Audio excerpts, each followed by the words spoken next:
Hicimos un directo el viernes pasado en el que explicábamos de última hora la incursión rusa en el Oblast de Kharkov, que viene después de que se haya producido pues, en el pasado esa retirada de gran parte del mismo gracias a la presión ucraniana y a la dificultad rusa para sostener un frente tan complejo, ¿no? Del norte de Kharkov, el este de Chuguev, toda la zona del río Oskil, al oeste y al este, Izium, Balaklia, recordaréis esas batallas tan importantes que se dieron en el pasado. Después de que los rusos se retiraran a la zona oriental del río Oskil, todo el oeste había quedado bajo control ucraniano y con la incursión, la nueva incursión, entraron justo por 2 puntos al norte de la ciudad de Kharkov.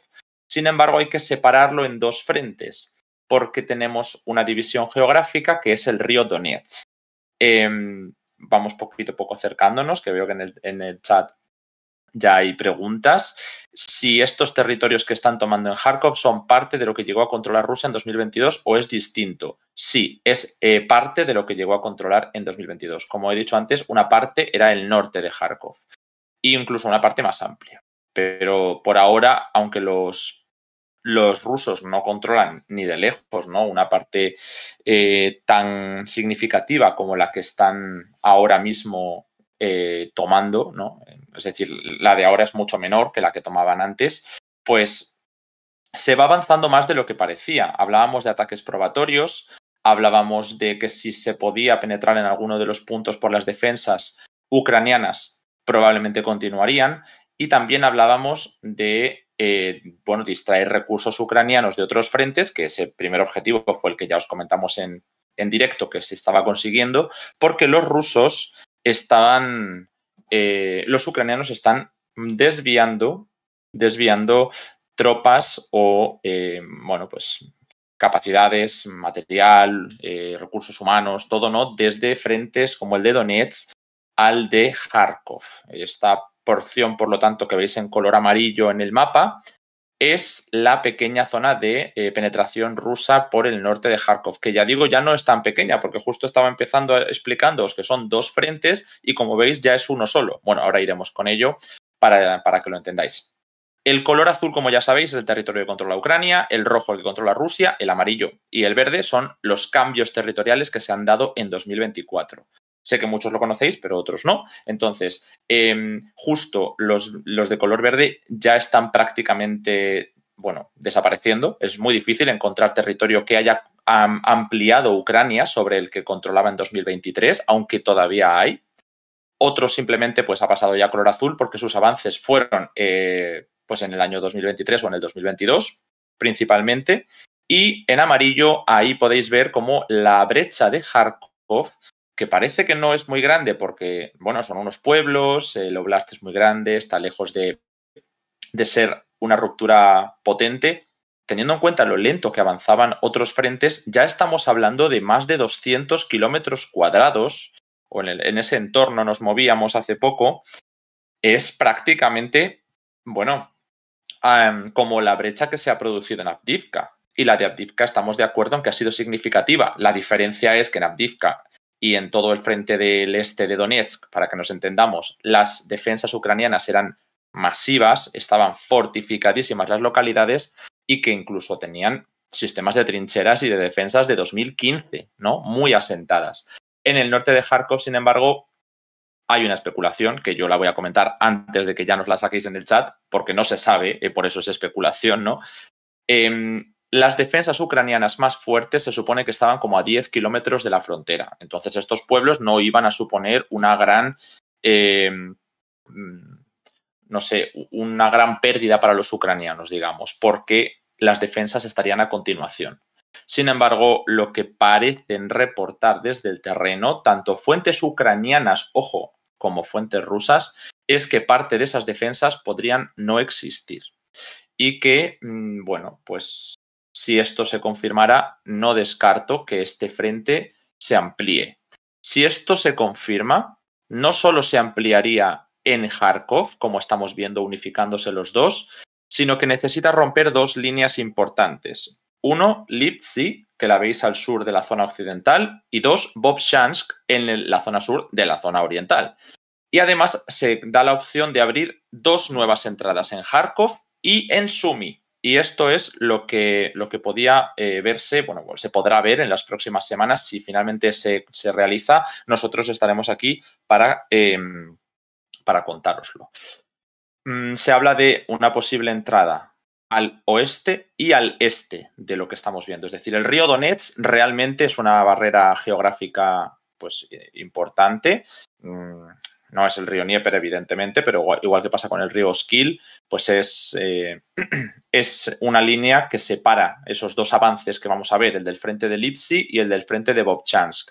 Si se produce un avance significativo, porque todavía estamos en los primeros días, quiero señalar que todavía estamos en un estadio prematuro, no empecemos a pensar que si una avanzada sobre Kharkov, sobre Chuguev, sobre el río Oskil, pero si se consigue avanzar y consolidar el terreno durante unas semanas, es una opción que se dé una entrada por el este para presionar sobre el río Oskil occidental y Kupiansk. Esto, si podemos mover un poquito el mapa, veremos al este que se encuentra la ciudad de Kupiansk, justo en la orilla del río Oskil. Entonces, el territorio entre el río Donetsk, que veis en pantalla, y el río Oskil, que os estaba señalando ahora, es un territorio que podría estar en peligro si avanza exitosamente la campaña rusa en Vovchansk. Bueno, ahora iré con lo que está ocurriendo en Vovchansk, pero también al oeste, concretamente Sumy, es otra de las capitales regionales que se encuentran más cerca de la frontera de Rusia, en este caso del Oblast de Kursk, y esto también es muy significativo porque las incursiones ucranianas hacia territorio ruso se han dado no solo contra Belgorod, se han dado también sobre Kursk, en menor medida quizá, pero también sobre Briansk. Entonces, cuando Rusia prometió que iba a haber una línea de amortiguación, ¿no? Una franja de amortiguación en la frontera, se señalaba a los 3 oblasts, a Kharkov, a Sumy y a Chernigov. Bueno, yo no sé cómo estarán las fortificaciones en estos 2 oblasts. Yo he visto las de Chernigov. Como digo, Sumy y Kharkov son algo más intuitivos porque su entrada puede ser estratégica. Si se rompen alguno de los 2, puede tener efectos en el frente del río Oskil. Sin embargo, Chernigov queda un poco lejos, pero bueno, no descartemos tampoco nada. Yo lo comento porque es lo que se está ahora mismo tratando. Son los temas principales. Si se puede hacer una franja similar de amortiguación en torno a Sumy, distraer más recursos y además esto lo han dicho desde Ucrania, no sé ahora mismo cuál es la fuente, si la encuentro os la traigo. Decían que con el desvío de tropas y de efectivos que están teniendo que llevar hacia el frente de Kharkov, que no había suficientes hombres para cubrir todos los frentes y que ahora mismo estaban pues prácticamente colgados, que lo que tenían era lo que estaban desplazando, que no podían confirmar que pudieran cubrir todos los puntos del frente si se desviaban muchos efectivos a Kharkov. Claro, desde algunas instancias de Ucrania, presumiblemente se habla del jefe del Estado Mayor, Oleksandr Syrskyi, estaría siendo reticente a mandar muchos efectivos a Kharkov, ¿no? Ha sido un perfil que ha estado mucho más centrado históricamente en temas de Donetsk. Él participó, tuvo un papel protagonista, ¿no? En la batalla de Debaltsevo en 2014 y la batalla de Bakhmut en 2023, amplia batalla, ¿no? Conocida ya.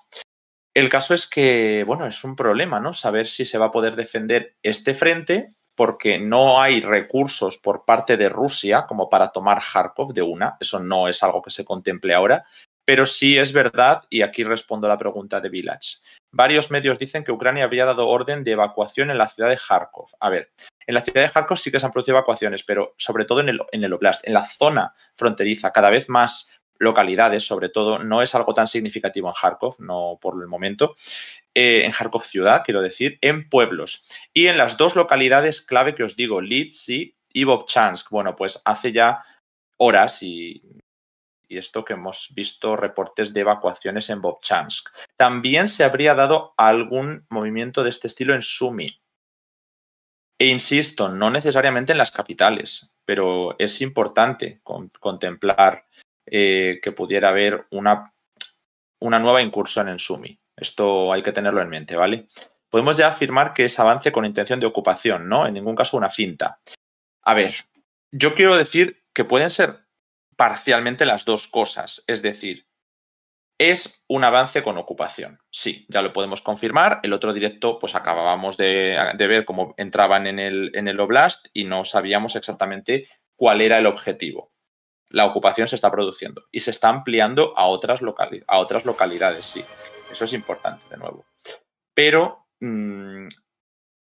puede llegar a ser un engaño para que los ucranianos piensen que va a ser el principal frente de avance y que se avance por otro, también. Entonces yo quiero señalar que una cosa no necesariamente excluye del todo la otra.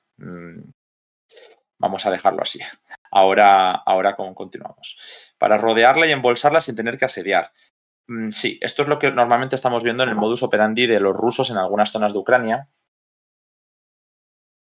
Ahora continuamos. Se ha contemplado tanto para la franja que hay entre el río Donetsk y el río Oskil como para la propia ciudad de Kharkov. Que lo ideal para los rusos aquí sería rodear la ciudad de Kharkov, no un asalto, y desde luego con estos recursos no se puede hacer ni un asalto ni un asedio. Y vale, veo que por aquí que tenemos una sub de Cobraneo 81 con Prime. Bueno, recordad que ahora además que se tienen que renovar muchas de las subs, es importante acordarse de que tenéis que hacerlo manualmente, que si os suscribisteis el mes pasado no se actualiza. Tenéis que entrar y darle a la suscripción gratis, suscribirse con Prime y que, bueno, pues a lo mejor no os habéis dado cuenta, se os ha quitado la corona, ¿no?, de Amazon Prime y que os sale gratis. Entonces, bueno, pues eso nos ayuda un montón. Y si no, pues tenéis las otras opciones de siempre, que son las de pago, las de regalo, pero que de nuevo esas también, las podéis actualizar en cualquier momento. Si os la han regalado, como también se acaba, pues la podéis actualizar manualmente, ¿no? Aquí veo una de Arnialdo Maguín, también con Prime de 7 meses. Muchas gracias a los dos que habéis dado comienzo a este tren del hype y a estas rondas de renovaciones en este programa. No sé si ha habido alguna antes, si la ha habido, yo no la he visto, me perdonáis, pero bueno, quería agradecer a los dos que nos han dado este apoyo renovado. Vale, a ver, os comentaba antes sobre cómo había evolucionado la operación rusa desde que entraron por Kharkov hasta ahora, a nivel de términos generales, en el Oblast, las perspectivas y los recursos que se estaban movilizando. Ahora quiero añadir algo de actualidad, y es que las últimas localidades en ser tomadas y que estaban un poco más contestadas, justo se encontraban en la zona de conexión que hay entre los dos puntos del frente. Tenemos, como decía, un río, el río Donetsk, que separaba parcialmente lo que yo señalaba, ¿no?, el frente de Vovchansk y el de Lipsy. Bueno, pues hace unas horas estaban llegando todavía confirmaciones de asaltos en torno a Selene y Ternova, que son dos localidades que se encuentran en la zona de conexión. En Selene empezaron a llegar reportes que nosotros habíamos visto, ¿no?, que los rusos la habían tomado, pero recientemente hemos retirado su presencia. Igual si lo estáis viendo en diferido ya está confirmadísimo, porque son pueblos muy pequeños y hay cambios que faltan, bueno, pues confirmación visual. Realmente estaría como en batalla, en tierra de nadie, ¿no? Hay reportes, pero no se sabe exactamente si los rusos ya la controlan o no. Empezaron con esas 11 localidades. Cuando nosotros hicimos el primer directo, recordad que eran solo 5, si no me equivoco. Y eso, estábamos hablando ya de 11 localidades hace 2 días. Ahora ya serían más porque se avanzó en esta que os comentaba de conexión, en Selene, y en Hliboke. Hliboke se encuentra un poco más al oeste. Es la última que había antes de Lipsy. De hecho, los últimos reportes que también tenemos de esta zona estaban señalando que ya podríamos hablar de un asalto a Lipsy. Insisto, estos sí son reportes, ¿eh? Tengo confirmación de la batalla de Volchansk, la del este. Son las dos principales localidades que nos van a interesar. Ya hemos hablado un poco de los pueblos, hemos hablado un poco de cuánto de creíble puede ser y de algunos que están en tierra de nadie o que pueden confirmarse en las próximas horas. Pero estas dos localidades sí están en juego y sí son importantes de cara a, bueno, a dónde se pueda dirigir la incursión, a crear esa zona de amortiguación sin unas grandes batallas o a intentar presionar como se ha estado haciendo en Donetsk. Bueno, pues en Volchansk, en el este, fue la primera gran confirmación. Ya tenemos confirmada incluso la presencia rusa en las afueras de la zona norte, pero ojo porque están llegándonos también reportes de que los rusos ya habrían llegado al centro de la localidad. Y es una localidad, bueno, pues grande. También hablamos de unas dimensiones como a veces se compara con Avdiivka. No es de la misma importancia, pero teniendo en cuenta lo que se está avanzando en el frente y lo que está habiendo las batallas urbanas que se estarían dando, aunque son ciudades pequeñas o pueblos grandes, está un poco ahí en el limbo, pero ya se dice que desde Volchansk controlan pues prácticamente hasta el río Donetsk, que está bastante cerca, ¿no? No sabemos exactamente hasta cuánto de la localidad controlan, pero bastante. Al menos hemos señalado el norte en el mapa, tenemos reportes del centro. Y luego lo que os comentaba, ¿no? De Lipsi, en la zona occidental, que teníamos una serie de pueblos que se han ido confirmando en las últimas horas y días, ¿no? Como Hlibok y Lukiansi. Después de los 5 primeros del norte, de la frontera, había una segunda línea y la siguiente ya era esta localidad en la cual los rusos estarían entrando en estos momentos. Al menos en las afueras, ¿no? Yo no sé si va a ser un asalto rápido, si va a ser menos rápido, pero es importante, porque esto nos indica que hay 2 puntos de frente abiertos al menos en Kharkov, 2 en el norte, porque aunque estén unidos, las diferencias geográficas son importantes y por lo tanto no podemos tampoco hablar de una unión, de un único frente, ¿de acuerdo? Luego tenemos el del río Skil, que también es Kharkov. No quiero desmerecer eso, ¿no? Pero es otra dinámica. Vale, a ver si tenemos por aquí algún comentario, pregunta, que es que estoy a todo y no puede ser. Ya no hay tantas imágenes de las batallas frentes como antes. Pues mira, justo te voy a decir, esta semana también es que no había tantas confirmaciones como antes porque no había avances, ¿no? No había avances, había luchas en la zona gris, zonas de luchas de posiciones. Pero esta semana que ha habido muchas localidades, se han visto vídeos. Y de nuevo, los rusos muestran la bandera izada en no sé qué pueblo. Eso es algo que recuerda más a 2022 que a 2023. Desde luego, cambió mucho la política de comunicación, la política... Bueno, muchas cosas cambiaron. El caso es que ahora algunos vídeos sí se están viendo. Eso es interesante, porque eso es la mejor propaganda que puedes hacer, es demostrar que estás ahí y ya está. Y es que ahí no hay debate de si he tomado o no he tomado una localidad. Y luego de las batallas sí que ha habido, de las batallas ha habido siempre. Estaba hablando de las confirmaciones, pero las batallas sí porque hay muchos vídeos de drones y todos los bandos necesitan vídeos destruyendo blindados de los rivales, tanques de los rivales, y esto lo han publicado los dos. Esto es algo que sí que ha seguido porque es necesario para la propaganda, ¿no? Para el discurso de la guerra. La presa que hay en el río Kharkiv, cerca de las zonas donde están los rusos, sigue intacta. Pues no lo sé, yo por lo que he comentado con mis compañeros no hay evidencia de que esas presas hayan sido voladas, pero sí de los puentes. Y esto es igual de importante porque es infraestructura esencial y de logística. Sirve para logística, quiero decir. Es importante. Rusia sí está atacando puentes en la zona, sobre todo he visto en la zona oriental de donde ha entrado, pero bueno, en general. A ver cómo evoluciona la situación. Yo todavía creo que hay margen para que continúe la campaña en Kharkov sin que tengamos que centrarnos en Sumy y en otros puntos de Kharkov. Creo que todavía estos dos frentes tienen margen de avance antes de estancarse. O sea, como decían los ucranianos, es que no recuerdo quién lo ha dicho exactamente, pero bueno, lo de que no tenían suficientes hombres también ha dicho que los rusos tienen el momentum ahora mismo. Kharkov entra dentro de la zona reclamada por Rusia. Bueno, sí y no. O sea, es decir, según a quien escuches, Kharkov y toda Ucrania o media Ucrania o no sé cuántos oblasts, es verdad que en Kharkov hay mucha población rusófona y había mucha población rusófila, pero técnicamente los oblasts que se han anexionado son los otros 4. no Kharkov. Kharkov, bueno, entiendo que porque solamente conservan el este de Kupiansk, pues no lo han reclamado a nivel de anexión, pero todo llegará si es que se puede realizar, porque al final una anexión implica que te estás poniendo un objetivo más amplio y más ambicioso y que esto ya tienes que cumplirlo porque estás, si no, renunciando a territorio que te has anexionado, territorio soberano ruso. Entonces, bueno, es una declaración de intenciones, la anexión también. Mientras que también te sirve el controlarlo más que el anexionarlo, pero bueno, en general, para elevar tu mano en las negociaciones que evidentemente llegarán en algún momento como en todas las guerras. Cuando fuiste por Ucrania, ¿no pasaste un tiempo cerca de Kharkov? Sí, no cerca, en Kharkov, justo, en Kharkov capital. Y claro, era otro momento de la guerra, ¿no? No había presencia rusa hasta Kupiansk.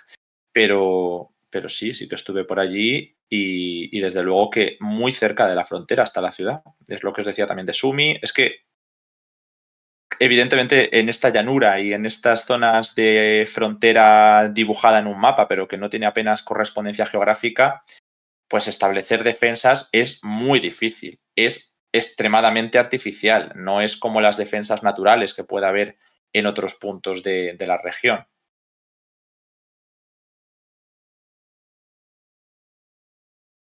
A ver. ¿Cuántas reservas tienen los rusos? Si pueden lanzar nuevas ofensivas. A ver, sí. Se supone que han estado incrementando mucho el tamaño de las Fuerzas Armadas para precisamente para la nueva estrategia que van a llevar a cabo en Ucrania. Y ahora con el cambio del ministro de Defensa también para él mismo lo acaba de hacer en sus primeras declaraciones, decir que su principal objetivo en estos meses, años, el tiempo que esté en el cargo, será proveer de recursos a las Fuerzas Armadas rusas. Es decir, lo que hablábamos de mejorar la producción industrial, el tamaño y la fortaleza, ¿no?, en capacidades del ejército ruso. Y por lo tanto, pues eso encaja con la ampliación a nivel numérico que os hemos ido contando durante este año. Es, desde luego, una ampliación muy notable la que se está llevando a cabo.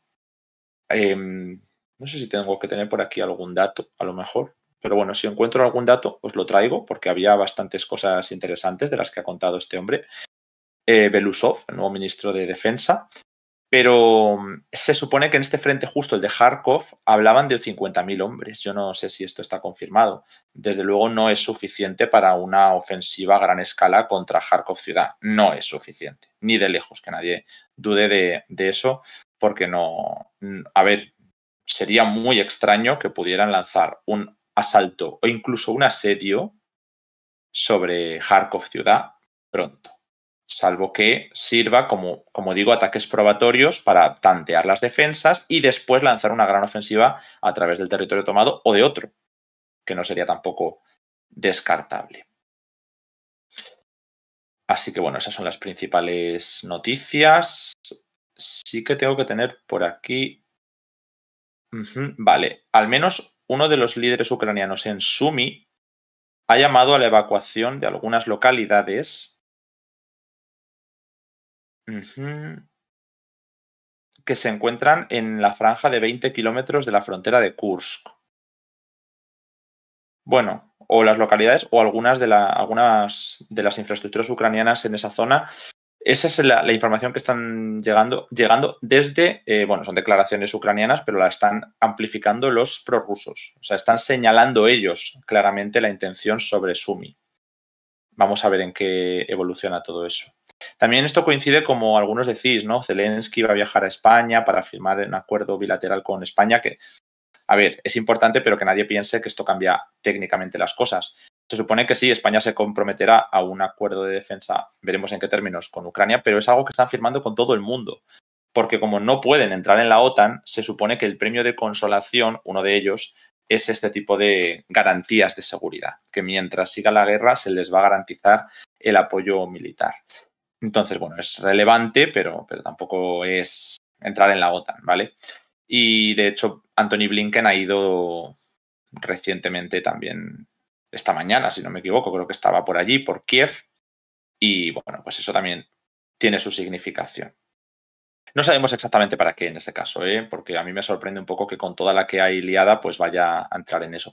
Vale, aquí tengo las declaraciones de Belousov, del ministro de Defensa que acaba de llegar a sustituir a Sergei Shoigu. Lo primero habla de proveer de armas al ejército ruso en la operación militar especial, o sea, lo que comentaba lo primero. Él viene de la economía, viene de la gestión, del viceprimer ministro y viene a potenciar el complejo militar industrial. Dijo que necesitamos, a ver qué dice por aquí, desarrollar nuevos métodos de combate en Ucrania contra las fuerzas armadas ucranianas, ¿no? Prevenir algunas de las acciones que ellos están llevando a cabo o que van a llevar a cabo y que la primera gran tarea será el refuerzo de esas fuerzas armadas, reclutar, pero no hablan de movilización, ¿no? Sino entiendo que de dar esas capacidades que ya estaban presupuestando durante este último año o año y medio. También hablaba de la cuestión de suministros más acuciante, la más importante que hay que resolver. Y es muy interesante que hable de resolver cosas porque está diciendo que había problemas. Dice que se han acumulado algunos problemas, por ejemplo, en temas de educación militar, entiendo que también de entrenamiento, pero habla también, bueno, es un poco la sustitución, ya veremos cómo evoluciona, ¿no? De las grandes élites de Shoigu, que algunos están dimitiendo y están viniendo personas que puedan ser del nuevo equipo del ministro de Defensa entrante. Pero bueno, lo que decía, lo más acuciante, el suministro de municiones, de misiles, de drones y de equipos de guerra electrónica. Sabéis que eso es importante también. Y que Vladimir Putin, esto también es importante, es que son muchos mensajes políticos, ¿no? Que habría situado el objetivo de asegurar la integración de las Fuerzas Armadas rusas en la economía de Rusia, del país, lo cual implica incrementar la eficiencia del gasto militar. Es que es tal cual un gestor del complejo militar industrial por encima de un sector político o bueno, pues una persona con objetivos militares. Digamos que hay debate en el equipo. Yo no quiero tampoco decir nada, pero hay quien piensa que no va a tener efecto sobre el jefe del Estado Mayor y otros que sí. Yo creo, y esto es un poco mojarme aquí en público, yo creo que sí va a haber efectos sobre el puesto del jefe del Estado Mayor. Y eso ya son palabras mayores, porque también habla de gestión militar y habla del futuro de la operación militar especial, porque es como el cargo técnicamente, ¿no? Que siempre ponen a una persona al cargo de la. Uy, a ver, ¿qué tenemos por aquí? Una sub del abrazo del oso. Bueno, bienvenidos a los nuevos participantes. Estamos hablando ahora mismo de Rusia, de Ucrania, ¿no? De esta incursión en el norte de Kharkov. Voy a aprovechar también para dar las gracias a Sergio, que nos ha dejado el Prime. Recordad, como os decía, ¿no? Que con Prime es gratis y cualquiera puede apoyar y quiere apoyar es bienvenido. Y que además justo que se tienen que ir renovando las suscripciones. Si os suscribisteis el mes pasado, pues este mes ya no os saldrá. Entonces hay que entrar y poner suscribirse gratis, suscribirse con Prime. Bueno, bienvenidos y gracias a los que apoyáis. Bueno, y a todos, ¿no? Pero especiales, gracias. Os comentaba, estaba hablando justo de cómo veo que el nuevo liderazgo del Ministerio de Defensa ruso puede tener efectos sobre el puesto militar principal, que es el jefe del Estado Mayor de las Fuerzas Armadas rusas, y cómo además desde que se destituyó a Sergei Surovikin como persona al cargo de la operación militar especial, es el jefe del Estado Mayor, Valery Gerasimov, el que está al cargo de las operaciones en Ucrania. Entonces, ahora mismo Gerasimov tiene bastantes competencias y es como el último gran resorte de poder de Shoigu. Es decir, que Shoigu no ha desaparecido, ¿no? Shoigu va a ir al Consejo de Seguridad con un puesto muy importante, a liderarlo, mientras que el segundo puesto seguirá siendo, si no hay cambios, ¿no? Por ahora para Dmitry Medvedev, y su sustituto, bueno, al que sustituye, Patrushev se va a ser asesor de presidencia. Así que bueno, muchos cambios y es muy interesante ver cómo se están reconfigurando las élites rusas dentro del gabinete. Yo insisto en que hay que estar muy atentos del puesto del jefe del Estado Mayor. No digo que vaya a salir, pero digo que va a ser interesante ver si hay cambios en los cuadros medios y en este cuadro alto, evidentemente. Vale. Bueno, si tenéis preguntitas, que he visto que hacía un rato que no las veía, pues las voy a contestar. Sobre la de la acumulación de tropas en Sumi, sí. Preguntáis y es que se corresponden, ¿no?, los llamados de evacuación con acumulación en las fronteras de Sumi. Al menos es lo que llegan algunos de los reportes, sí. Porque, como dije, ahí sí que las imágenes son más complicadas de contrastar. Sí, también he visto que han detenido al segundo alto cargo por corrupción. Plantea aquí Medulio. Si se han dado problemas de corrupción, bueno, es evidente que hay corrupción. Mucha corrupción en Rusia. Bueno, es que no lo hemos negado nunca, en Ucrania también, pero no por eso podemos estar diciendo que el dinero del ejército ucraniano o del ejército ruso no va a las Fuerzas Armadas, pero es verdad que hay muchísima corrupción en los dos. Y bueno, pues evidentemente antes con otra élite pues no se detenía, o ahora algunos están dimitiendo y ahora también a algunos se les está deteniendo. Pero yo creo que es más una reconfiguración de élites. Ya veremos, pero problemas de corrupción ha habido y no creo que se vayan a solucionar con este simple cambio de caras. ¿Tienen capacidad los rusos de lanzar ofensivas en Gerson cruzando el Dnieper?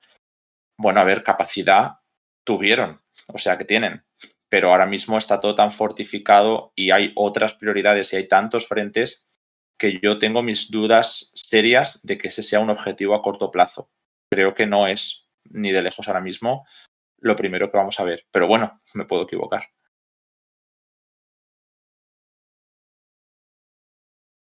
Poner un economista como ministro de Defensa tiene toda la impresión de ser un cambio hacia lo técnico y mejorar la industria armamentística. Pues sí, es un poco eso, porque están reconociendo fallas, errores que había antes y bueno, pues intenciones políticas de centrar todos los cambios en la economía y en la industria, que esos son dos temas interrelacionados. Bueno, no lo he comentado, pero de lo que he dicho antes de las declaraciones de Belousov, una de ellas que hablaba de integrar en la economía las Fuerzas Armadas rusas y racionalizar un poco el gasto militar, eso suena a complejo militar industrial totalmente. O sea, integrarles en la economía es ampliar el peso económico, ¿no?, de las Fuerzas Armadas y de su industria en la economía rusa. A ver qué más tenemos por aquí.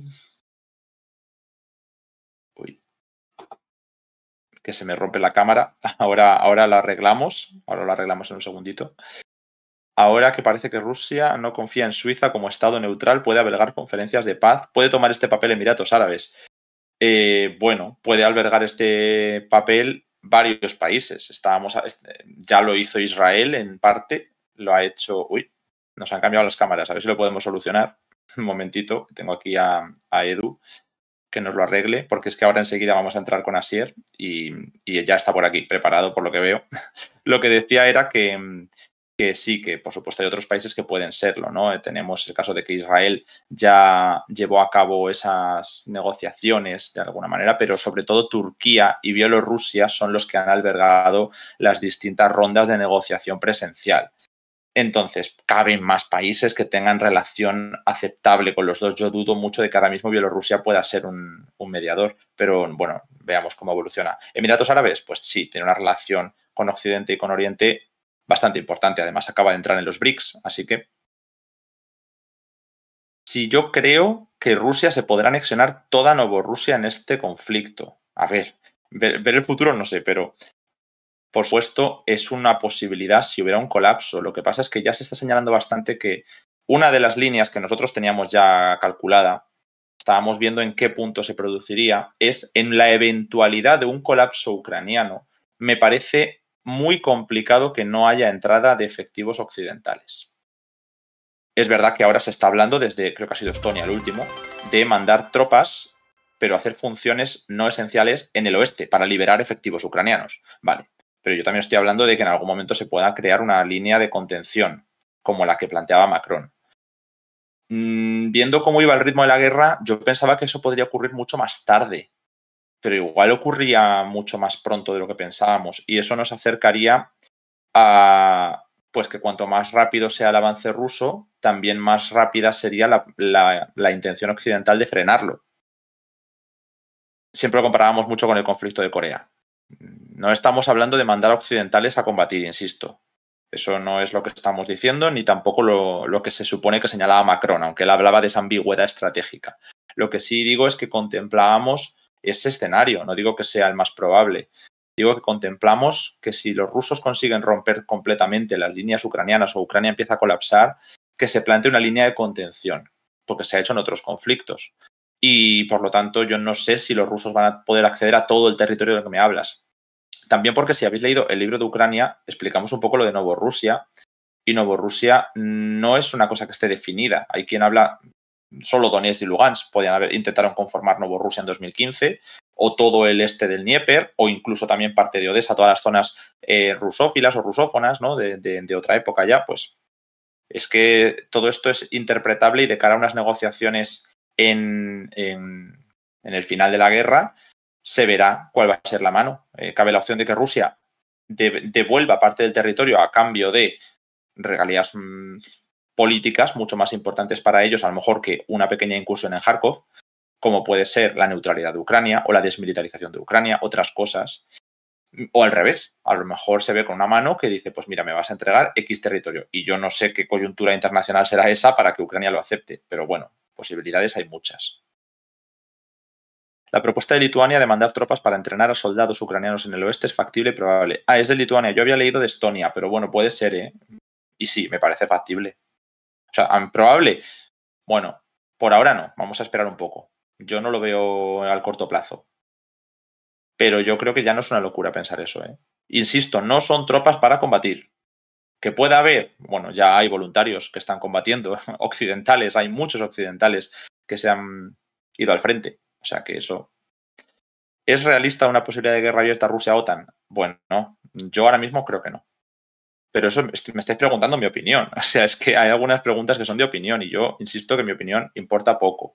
Los datos que tenemos sobre la mesa son que una guerra Rusia-OTAN sería una guerra prácticamente mundial.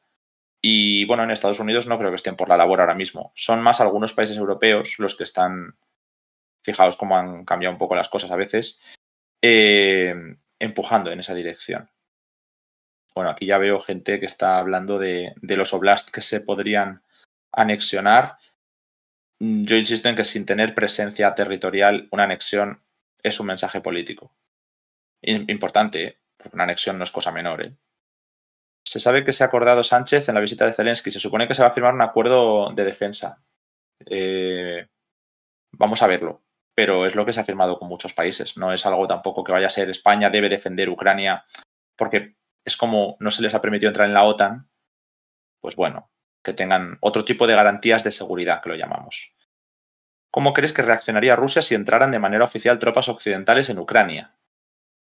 Bueno, pues es una cuestión que también debatimos, ¿no? Porque si ya se contempla la posibilidad de que manden tropas, pues Rusia constantemente dice de escalar, de contestar, de que cada cosa que hace como esto de la zona de amortiguación en Kharkov es una respuesta a distintas agresiones que recibe. Por ejemplo, las incursiones en Belgorod, que han sido mucho más graves que las de Kursk y Briansk, pero bueno, ha habido en las tres. Si hay una entrada de tropas occidentales, es que podemos ver a lo mejor un incremento aún mayor de las tropas rusas que se destinan a otros frentes o intentar invadir por otro punto. No sé si reactivar otro frente. Siempre está el tema de una prueba nuclear, no un ataque nuclear, aunque sí que se ha hablado de un ataque táctico, ¿no?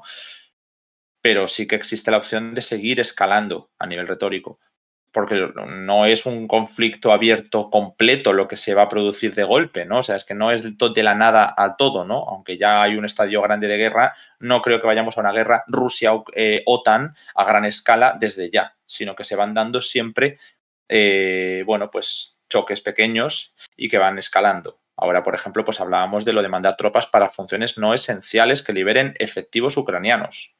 Ese es el punto en el que nos encontramos. Vale, y nada,